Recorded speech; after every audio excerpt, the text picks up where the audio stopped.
Jadi kalau Anda sholat kok masih sering salah, dan saya yakin semua orang juga gitu, kalau nggak nabi, nggak wali itu ada ya kesalahan-kesalahan yang tidak fatal-fatal banget, karena ada kebaikan yang Anda lakukan, yaitu ketika Anda dipanggil, Anda istijabah, Anda mengiyakan dengan menghadap. Ya, itu sudah bagus. Nah, setelah menghadap ternyata disuruh apa itu tidak nurut. Disuruh apa gak nurut itu satu kesalahan yang tidak mengganggu poin pertama tadi, Anda menghadap. Sehingga banyak cerita di hadis-hadis, ada sahabat yang zaman itu tidak soleh-soleh banget. Zaman itu ketika Nabi, saya ini mau sholat ya Rasulullah, tapi jangan diminta berhenti dari begini-begini. Beliau menyebutkan sekian kemungkaran sahabat tadi. Nabi komentarnya itu sayan hahumayakul. Nanti kalau sering sholat lama-lama ya nggak begitu. Nah, ini kelirunya kita sebagai manusia. Lama-lama juga baik itu kita kira itu terus harus sekarang gitu loh.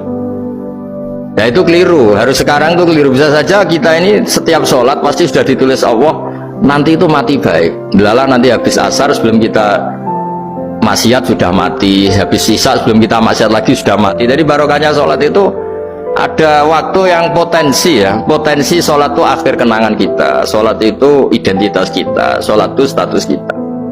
Nah, karena kita sholat itu pakai niat, niat itu komitmen. Sementara kalau Anda maksiat itu tidak pakai niat, karena zallah itu ya ada niat maksiat, tahu-tahu mungkin di bis ketemu orang cantik, terus agak jelalatan, tapi kan tidak niat. Tapi kalau sampai sholat kan datang ke masjid, bayangkan diimami ini, nanti kamu takbir, nanti kamu baca ini, baca ini. Jadi benar-benar komitmen, itu status kita.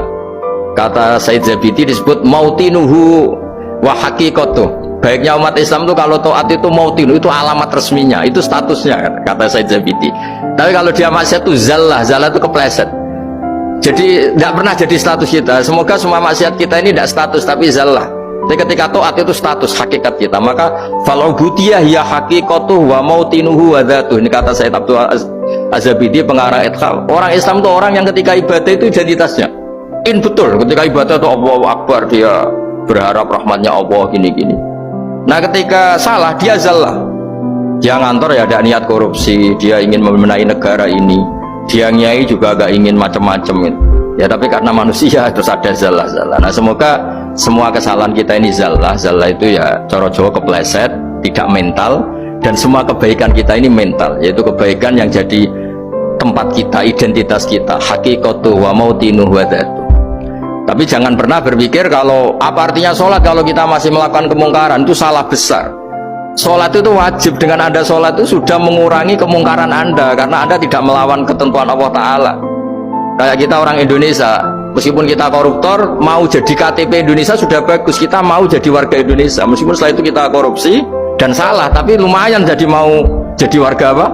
Indonesia. Orang mau sholat artinya dia menstatuskan diri sebagai hamba Allah, teken kontrak, kalau saya ini hambamu ya Allah, anta robbi, iya karena butuh, iya karena stain.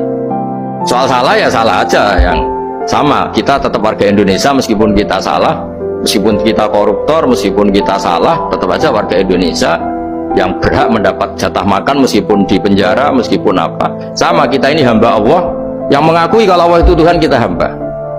Dan barokahnya pengakuan itu insya Allah di cerita-cerita syafaat, kalau kita dosa atau apa insya Allah dapat syafaatnya Rasulullah SAW, karena kita tidak pernah lari dari status kehambaan. Ini yang harus dipegang, makanya status kehambaan ini nggak boleh hilang. Kita harus sering bilang Robbi, Robbi, Tuhanku yang merawat aku, yang memberi aku. Dengan demikian kita menjaga status kehambaan kita, dan status hamba ini yang menjadikan orang layak masuk surga, yaitu fadkhuli fi ibadi, kamu harus resmi menjadi hambaku, baru ada perintah wadkhuli jannati. Kalau menjadi hamba aja nggak mau, kita punya keangkuhan, punya keinginan yang mulu-mulu, sehingga seakan-akan kita ini Tuhan, itu tidak menghamba. Kita harus fadkhuli fi ibadi, baru wadkhuli jannati. Ya, saya kira demikian, semoga ini manfaat.